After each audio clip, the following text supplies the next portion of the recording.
Welcome back to Digital Dialogues. My name is Chris Los. This is episode 6. This has been great. This one is a real fun one. We're talking about art. I've got my son Elijah with me. What's up, y'all? And I have got Ryan over here, Ryan Birch, aka Sellout. I didn't give you, you know what I mean? The right, art name is the last time. Appreciate that. Yeah, get the handle right. And I've got Gotham. Thank you for being here. We were talking about art. Couldn't stop the conversation. Had to continue this. One thought, Ryan, that I didn't get to ask was on like thoughts on IP and where that gets gray with an intellectual property. You're watching IP is your intellectual property, what you create, and the fear of that being taken through AI. Yeah. We kind of tapped on it earlier in terms of those that are replicating anything. Yeah, they're going to exist. And in fact, there's a law in place called the Creative Commons law where your work, when reinterpreted, is actually then somebody else's work. If they're creatively changing it, it is considered a creative enough change to then be their work and no longer falls into intellectual property. So it's not as if this is a new territory. Mm-hmm. Right. But it is important to know that as artists, you should protect your work. You should do whatever you can.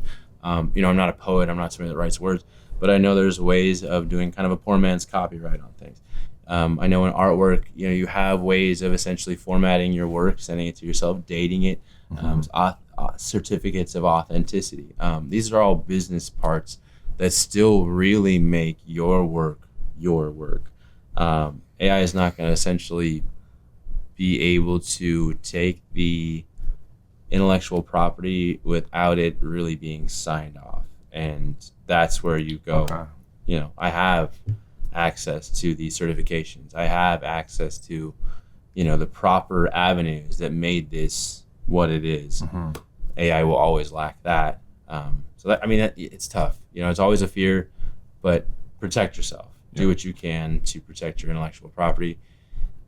Even Facebook is taking your photographs and calling it their own. Mm-hmm. So it's not, like I said, it's not new. Yeah. We just have to do your best to take what you've created and protect it. So and as Ryan said, knockoffs exist today. Yeah. Right. Yep. And people can send a picture to China and somebody will paint it like Van Gogh and come back with perfect copy of that, right? Yeah. So or anywhere, right? You can take a copier and create something. Yeah. And that's art or materials like sneaker bootlegging, anything, purses, and And I think what a lot of people don't understand is that these knockoffs make the reals more valuable. More valuable, And so, do I want somebody to make money off of what I've created? Not necessarily, but if they're making things more of a separation in market where you go, the originals are so much more meaningful, valuable, then okay, I'm going to invest in that versus, and all of a sudden it creates a little bit of a competition. It's not welcomed. It's not welcomed, sure. But it does make it somewhat more valuable at times. So. Yeah, can't run from it. I've even seen Virgil say something about that, like, I love knockoffs. Yeah, and Virgil is one of the best in the game. You can't. You got to accept what you got to accept, so for sure. Just taps into that fear again. Don't let it get too fearful for you. Yeah, the fearful piece. Yeah. Yo, all right, son. So since you got really cool parents, man, that let you mess around on AI, when you're not at school using it, of course you're not using it at school. Outside of there, like, how are you having fun? Or what do you learn about AI? You learning it right now? Well, no one really talks about it at school. Yeah. So outside of there, but not school. With you, your friends, what are your friends looking at? How are they learning about it? YouTube. YouTube? Yeah. They talk about AI a lot on YouTube. Is there anyone like that you like? Any creator? Not really, no. You've seen it on there? Yeah. I think with the youth and AI too, as my son's about his age as well, you have this understanding that they can do stuff with it, but they also have this kind of holdback because where they're getting most of their education is school. Mm-hmm. School's telling them not to use it. So it is almost this kind of wild west type of thing where you're going to learn probably more on your own than you are from anybody for sure. in a true educational format.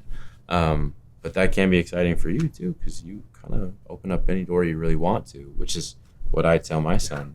No idea is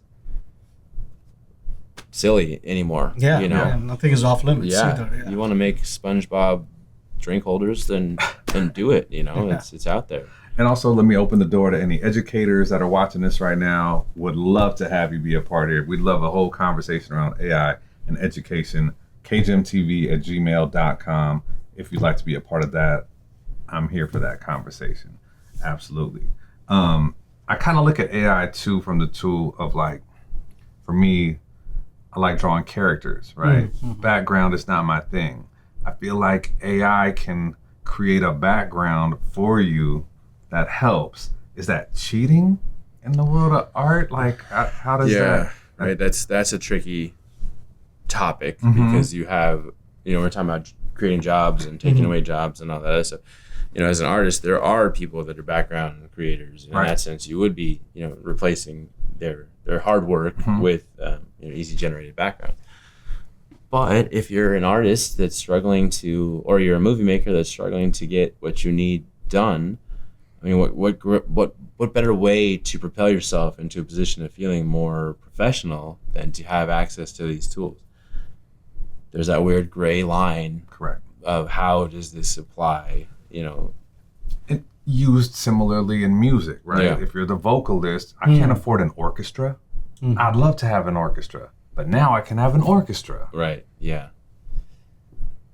It's one of the AI is going to, and I don't mean this to be disruptive in anyone's job sense, but you as the individual are literally going to be able to control your entire creative output. Yeah. And there's no reason to call anybody extra, but you will be able to eliminate the extra and to be part of the job market that is your only source of income is being part of the extra. Maybe start to figure it out as a larger picture and see, I was only a part of creating backgrounds. Well, maybe get yourself into creating a larger picture. Maybe get yourself into, see this as an opportunity, much less and not as much as a deterrent. When you get put in a corner, you got to figure out your way out of that corner. Actually, another way of doing that is like, why don't you specialize in creating backgrounds using AI? Because you're the domain expert in backgrounds. Yeah. Right. So you know what exactly to tell the AI, saying I want a background, blah blah blah. Whereas you, let's say, as a character artist, you were like limited in your thinking of what background should I have. Yeah. But this person who's doing backgrounds for a living knows there are so many other possibilities, and now they can do 5. They can do 5 quickly and show you, hey, choose one of the 5. Whereas you have to just work on one and iterate through that, and you don't even think of the other 4 possibilities. Yeah. So that's another thing that you can enhance your existing skills using this. AI limits nuance, and with that, you still need the human eye, the human input, and the domain expertise. And he's right. You can get something that has light in it and go, gosh, this is great, but then somebody that's an expert in backgrounds go, the lighting's wrong. It's hitting everything in the wrong direction. Reflecting and So you do need that input. Ooh, so, So, and I think too, that's where my fear is I guess where we have arrived at in 2024 of so much belief in anything that is seen online, to where go about AI in the same space, take it, but it is not always going to be spot on. It's not always going to be all the way accurate. It's might be halfway. I think that this is it. This is what they're saying. It's lying to me. It's doing its best job of right. Because remember, it is only putting that out of what it already knows, and it's going off that. It's not creating anything new. Right? Yes. Yeah. Ultimately, there's going to be those that know how to control AI and those that are controlled by AI. And I don't mean that in the sense of how you eat and but I'm in the sense of your reliability on it. Do you rely strictly on it to create art? Well, it's controlling your artistic output. But if you control its artistic output to better enhance what you're doing as an artist, and you are then working with it, controlling it, in what you want it to do. You can't rely on it, but it can help you advance. So it's the difference between being controlled by it versus controlling it. And I think that's in any, sense, that's where we really need to start drawing the line if we can, And I think too, it's just it can enhance everything that you're doing from the entire piece. We kind of talked on the last episode about how you could break out, like, because the artist doesn't know the business side, right? If you could just share for an artist, just to give them like a helpful bit of like where they might be able to grow their art, or how any ideas that you might be able to share. Absolutely. I think one of the biggest struggles that any artist comes up against is the next step, being able to propel your artwork into people's eyes, homes, galleries, maybe in a marketable sense, commercial work. So it's how you get from your gallery, meaning your own home studio space or whatever you want to call it, to the next level. And, part of that is marketing. Another part of that is representing yourself. And another part of that is follow through. There's probably other things that, you can do as well, but those are the big three that I say this has helped me guide myself into being more organized and really seeing a lot more growth in the last year. And one of the ways that marketing, I think, gets lost is that we as artists don't understand that there's a broader category of people out there that we don't necessarily know are looking at our audience.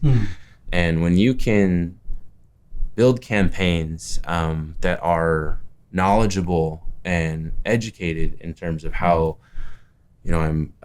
maybe 7 sentences isn't needed, only 2, and how quickly somebody is impacted by something within those maybe 10 seconds of reading versus the wordiness or vice versa, where it's like, they'd like to see a little bit more from your personal side and stuff like that. So what I've really started to understand is it helps me design great ad campaigns. And a lot of people think ad campaigns and they go, oh, well, that has to entail money and all this stuff. No, your ad campaign can simply be the post that you put online, how you want to proceed for the next 2 weeks on something, scheduling out posts for a day, and where to post it. Right, exactly, and what to highlight. I think oftentimes as artists, and I'm guilty of this as myself too, where we post art and then we post art and then we post art. But if you really brought it into a format where you're getting some consulting, it would say, hey, post some art, post a picture of you in the studio working hard, creating, post a break, post a photo of your family, give that human side that we were talking about before. Post a painting of the art that you tore it up because it wasn't good. Failure. But that's the thing, is that maybe we're not necessarily thinking that way. You put it in a ChatGPT and say, for the next 2 weeks, I'd like to have really impactful posting, get me closer to my audience, blah, blah, blah. Might ask you a few questions. You get in there, you start answering these questions, and you break it down. I think that's another thing that a lot of artists don't understand too, and I'm going to kind of segue a little bit here, but the question part. I've got this that I want to achieve. Well, don't just stop there. Ask ChatGPT to go, what 10, 15, 20 questions can I answer so we better establish this ad campaign? What, it can even be as short as 5 questions. What of this gives you the most insight to better run this campaign? Location, your age, who's your past audience, who sells the most, at what price range do you sell, who's your competition? Because these are all things we don't think about. Oh, I just sold it at this price point. Well, let's figure out, you don't just stay there. You don't want to just be stagnant. You want to grow. So there's a lot of things that you can put into the marketing aspect of it that can grow there. And then the business aspect where, it is a huge organizing tool for anybody that wants to kind of enhance their organization skills too. I'm going to say, like, one of the things I love most about AI is how it now forces you to think about things differently and larger, ask better questions. You can get everything you want, but you got to know how to ask, or at least get an idea of where to go. Right. But you got to be able to critically think of what you're trying to put together and get granular as you want with it. And you'll get the better result with the more details to the questions. what's AI that you enjoy using to shout? Yeah. So that's a good question. I use several forms of AI, but my main tools are ChatGPT, Midjourney, and then I also use I can't think of the name really quick, but it's a video composition apps where you can take still photos and create movement in it and give it a little bit more to your content and stuff like that. What I find is that ChatGPT really does a great job of kind of being all encompassing. There are things that are definitely more specific that you can look into, and if you're a writer or you do accounting even, there's apps out there for you. But one of the things I kind of alluded to, and I'm just going to quickly go into it really quick, is that I really think AI is one of those tools that makes your day a little bit more organized in the way that you go, okay, for me, I would just show up at a studio and paint, and then it would be done, and I'd be like, okay. But then you realize, well, the other day somebody hit me up for an email, and this. So when you start to give it the data of what you're going through, it's going to give you that. Well, hey, ChatGPT, today I finished painting this and this. Okay, well, have you followed up on this email? Have you? Oh, wow. And when you kind of start to engage in it as an assistant, Yeah. it can really start to formulate a business for you. And tapping in again to what I was saying, artists are not great at the business. We're not great at the follow through. Yeah. We're not great at the, we paint or we sculpt or we, make videos or whatever. A lot of that is because we don't do the other stuff well. Yeah. And having something give us those tools as an asset is a huge part of anyone's success. Yeah. But, No, I'll say for me, like one I've found is FYI, which is like Will.i.am's AI tool. Okay. Yeah. For this show even, like as we were kind of going over names, Gotham and I, and it was like digital, and it was just all these different names. Yeah. Came up with digital dialogue. Yeah. Right. But then I was like, how would I structure the show? So I went into FYI, put AI into the chat, Yeah. and started asking it. It kind of gave me this. I'm like, that's too much, and this is weird. We wanted community, and it's just the back and forth of conversation with it. Absolutely. But it was built specifically for artists. He built it through the pandemic of having to be like, where is that email? And did they text me that? Or did they DM me that on Instagram? So it's all project based. Okay. So it's everything project right there, docs, music, everything, chat included. We did the house party at the park here in Monrovia. We organized it through that app. Oh, wow. So everybody could drop their stuff into it. We chat on the side. So it's got these different functions. I feel like AI is going to be this cool, like water. There's Fiji, there's Avion, there's all these different waters. Yeah. I feel like AI is kind of going to be that. It'll consolidate. In a grows. few years, it'll consolidate into a You two think or three it'll big. all the way consolidate? Well, it'll be 2 or 3 because remember, AI requires a huge amount of computing power, Oh, got it. right? So somebody's got to invest in that, and there are only a few companies that can do that today: Apple, Google. I think So for those- everybody to have their own, it'd be too hard. Well, they will have a branded version. Okay. They can have a specific version, a vertical version. So this one is for accountants that specialize in 1099, right? So very specific. Or let's say this is Okay. for music makers in this genre or on this instrument. So they can be really, having those verticals. And those are called GPDs, right? So there are GPDs that have vertical applications. Okay. And so you can put all kinds of domain knowledge into that, and it'll know more about that than any other, generalized GPT, for instance. Got it. Yeah, it'd probably be like, when you look at a pie chart or whatever, it's all AI, but it's how much of it will be, specific to you, yeah. And then, but it all essentially kind of similar home base. It is weird though, it doesn't have that entity separation. It is kind of all encompassing in a sense. Yeah. But yeah, I mean, the future of AI is extremely exciting, and even in that sense, there'll be jobs created for those that are creating versions of AI, and again, controlling it versus not controlling it. Yeah. But yeah, I mean, I've never heard of FYI, so I'm excited to kind of tap into that myself, Yeah. Yeah, I saw it when you showed it to me, and I've been checking it out also. It's pretty good. Yeah, it's a fun one. And I think that's where it's like right now, everyone's figuring it out. And I think whatever tool you can use to create right now. Yeah. And again, like it'll all come down. I see what you're saying Right, now. right, That makes absolute sense. But right now, as the wild, wild west of West, it all is happening, Everybody's got their own little stake. Yeah. Yeah. grab the Absolutely. tool. What AI do you like using? So, Copilot. Oh, that's Oh, pretty okay. cool. What's that one? Yeah. From By Microsoft. Microsoft, yeah. What does it do? What's Copilot? It's like ChatGPT. Same as but- ChatGPT. Yeah. So there are three Hi. big AIs. So ChatGPT by OpenAI, Copilot by Microsoft, and Gemini by Google. So these three are the big daddies, so to speak, in Got the it. AI world. Oh man, you gotta show me some Copilot, man. Yeah, it's pretty All right. cool. That is- Hey, you learn something new today. Right? Well, I think into the future with some of this stuff. So I'm just thinking way out because I'm like, if you look at like the old Isaac, what's his name, who did iRobot in the 50s. Oh yeah. Isaac Right. Asimov, yeah. Isaac Asimov, yeah. and I'm like, that was the 50s. 50s. He already had thought about all of this. Yeah. Right? So we're here in 2024 and I'm like, Walt Disney, Yeah.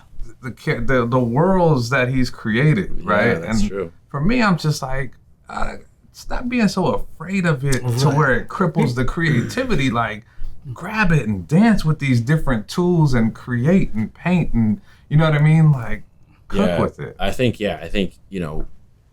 we are in the ages of the new, and anything new stirs up fear. Yeah. And, Yeah. eventually it'll get a little bit, the narrative will change. Yeah. And we'll have a lot more to celebrate than hopefully the other direction. Well, because it will hit. People Yeah. will lose jobs. It will, you know what I mean? Yeah, there'll be some, backlash. There'll be some fallout from that. Yeah, but then it'll kind of streamline.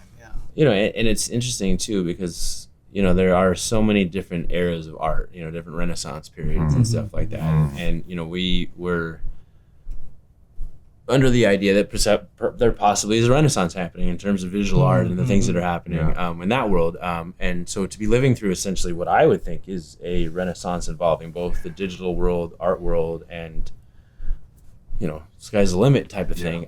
This could be and it should be seen as kind of a Renaissance times, and before it gets kind of subdued and taken in by corporate America and all that other stuff, it's really time to explore it the best we can to see what comes of it, and that means sidestepping the fear. Don't be unaware of it, but being able to look past it is important. And just to add on to that, there is a whole new world being created which artists can now jump into, which is the virtual world. Right? So once you have something like the Apple Vision or Google's new, Meta's new glasses, now as you're looking into reality, something else can be laid on top of that, which is again augmented reality. So while you're watching a blank wall, you can see suddenly Ryan's mural on it. Yeah. And it's not really physically there; it's in the virtual world. And Ryan would have licensed it to the virtual community. Right. Right? So you can think of, attacking those spaces and creating art for those virtual worlds as well. It in is. the new format that it is. Yeah, it's like a new canvas. It's a new canvas, yeah. Yeah. And it's unlimited because it's virtual. Yeah. And it's a very interesting in terms of if perception is reality, and reality can change, and perception can change. Yeah. We are in the groundbreaking terms of what is challenging reality, and it is very cool to be a part of something that could, be in a situation where I'm not fully versed in what we're talking about with the glasses and all that stuff. I'll bring that to the show next time. But I do know there are a lot of augmented reality artists, and I've had the chance of experiencing with it, and it is such a different type of thing to bring in, but it creates again that feeling, that reality, and what happens if we start to see things that are created in the sky, and we're able to. So augmented reality. So they're creating how, like through. So basically, you're looking at the real world through these glasses, and there is a screen on those glasses, and you can project. Let's say over your head, I can see a little bubble saying, Got it. "Chris Lewis, here's his phone number. Here's the last time I met you." Right? It's not really there. Only I can see it. Okay. But I'm looking at you, That's and I can wild. see everything about Chris. yeah. Right? Yeah. Or you could draw like a crazy face. I can on draw me a and the crazy whole face thing. on me, yeah. So I'd be walking around Yeah, with a booger on my nose. yeah, you wouldn't know got about it, And you'd right? be dying the whole time. Yeah. Okay. As an example. or even so far as to say be a drone artist who works Oh, with yeah. projections, and you're essentially working with these grandiose shows, Disney I've seen or those, something yeah, like that's that. pretty cool, yeah. Don't need to have any goggles or anything like that, but you're augmenting reality to the point of it now being, oh my gosh, it looks like we're actually seeing these dragons Right, in through the the sky. sky. And so now cool. we're talking Right. about, again, that level of impact on your reality, your perception. And who's to say where the limitation stops on something like that? But, you know, I actually want to bring in the Vision Pro next time. So Apple has released some of these samples films that they have. One of them is watching a soccer and actually a Super Bowl. oh, yeah. So yeah. you are actually standing with the team, Right. right? And Mahomes is just like yelling at you, and he walks into you. Literally, he's walking towards you. You bump into him, and you are actually in the Super Bowl, and you're watching this throw, and you're on the ground. It's just incredible, the reality and the realism that you feel.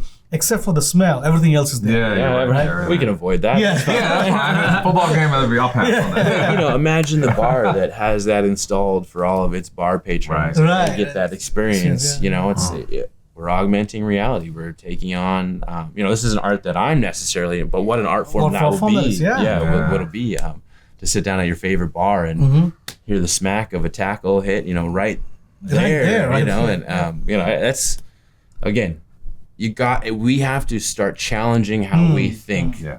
and see it differently. Yeah. And I think that's what's most exciting about this. And I think that just comes with learning about it. Yeah. Yeah. No doubt. Don't read online and don't read the headlines online. Yeah. Learn about what it is. Deep look dive a into bit, it. yeah. Yeah, deep dive. A couple I'll shout. ChatGPT, you've heard us talk about.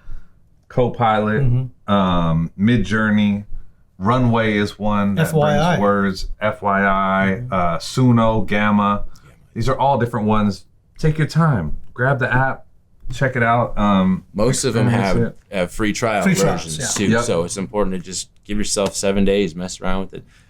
Do something you love. That's what I tell people That's all what the I tell time. people too, Yeah. right? Yeah. Don't go in there and try and, no offense to Elijah, don't do math. Don't do math. Yeah, yeah. Do something fun the first Yeah. time you Yeah. play with it. I was just telling you what kind of music do you like. You said rap. Well, have you tried creating a rap using ChatGPT? That's something Right. you like, right? So start with that. And that's fun too, because that creates cadence for you then to learn how to rap in a certain cadence and stuff. It's not that he's just mimicking the words, Right. but then he's learning cadence, rhyme techniques, things that are, okay, well, I'm starting to kind of get the feel for this. There's no better way to learn something than just be thrown right into it. Swim. You got to Yeah. get thrown right into the lake type of deal. Same thing. You can use it for lyrics to start, rapping and getting yourself kind of formulated on, this is the style I like. This sounds best coming from my mouth Yeah. versus, Yeah. it's still trial and error, Yep. but gives you more to trial. Yeah. Anything you got? Any good questions about AI, or what excites you, man? You excited about anything? Looking forward? You just like to play with it? Yeah, just Figure like out to where it play goes? with it. Yeah. Tight. Tight. Create something new. Yeah. Yeah. Final thoughts. Right. Well, I think one of the most important things is to look at any new area as advancement, and if either you're looking at it as fearful, you're not advancing with it. If you look at it as potential, then you're trying to advance with it. So my biggest thing that I tell people is just not to be afraid. Don't be the person that says, "Oh, I don't use AI." Well, why? You should have an answer to that. Why don't you use AI? And I would imagine if you actually lay it out on paper or verbalize it, the pros and cons, you might see yourself inching towards the pros, especially as we educate ourselves more and learn more about it and realize, everyone from the mom who likes to cook meals for her kids can access really cool recipes to, the accountant that is trying to keep track of new clients to the artist that needs an understanding of color balance. It's all there for your taking. So don't be afraid. I would say get yourself in there and try it. Yeah, and to add on to that, actually a great benefit is for people who need assistance. So seniors, right, who are not that mobile, right, can use this this assistant to help them learn, understand, and get things done, frankly. Or even if somebody who's not able, they can use AI and you can use technology to get themselves the power of getting able as well. So last thoughts I would say is that fear is can be very limiting. So if you get beyond that and just look at what it enables you to you as your own personal coach for free, without any reservations or prejudice, it's not going to yell at you for asking a stupid question, right? Yeah. That's the best part. Yeah. You can ask it all the stupid questions you want or yell at it, Yeah. right? So use that and then get yourself more educated. Yeah, and I'm gonna say treat it nice though. We don't want Yeah. the AI treating us Never crazy. know, right? You know what I mean? Backfire. It's funny you say that because I find it gives me much better results when I say please and thank you. I always say please. Hey. I always say There it please and is, thank yeah. you. Yeah. My AI has a name, so I actually use a name. So, There you go. we'll treat it with a little bit of kindness. every Yeah, a now little and then. bit. Yeah. Ryan, for anyone who missed the last episode, can you share a little bit about the mural you've got coming up? Yeah, definitely. So I would encourage everybody to kind of keep track and come by and stuff. The mural is going to be taking place on the pedestrian bridge over the top of Huntington Drive, which is Route 66. And so it's going to be taking place from October 15th until about December 20th. So anybody that wants to come out and take pictures, get some content, tag us, talk with us, we'd love to have you out there. It's not something we can necessarily involve the community in and paint with the community, but we can still have everybody out there for good vibes and stuff like that. And And socials, throw it up on your socials. yeah, just show the pride for Monrovia. It's growing a lot, and the city council and city hall and everybody involved is doing a great job of amplifying some of the new development and cultural stuff, which would be like the murals and creative. I'm gonna have some AI in the mural. Oh, right. You should do that, right? Yeah, we'll see how Well, that- Easter egg. Yeah, Easter eggs everywhere. one step at a time. We'll get there. Yeah, exactly. We're on the way. But cool, Ryan. Thank you, man, for your Yes, time. thank you, Gotham, guys. Appreciate Always it. happy to be here. Son, thanks for coming, man. I know I dragged you in here, but excited to have you here too. Good chat with you. And also too, look, I wanted to challenge anybody who was watching this, like, use AI to bring about the world you'd like to see. Like, this is an opportunity to do that. Whatever you don't like, it can try. Let's push this that way to bring a future that Walt Disney saw or Isaac Asimov saw. We can create that, and it starts right now. So hop in, have fun with it, and appreciate you watching Digital Dialogues here on KGM. Thanks.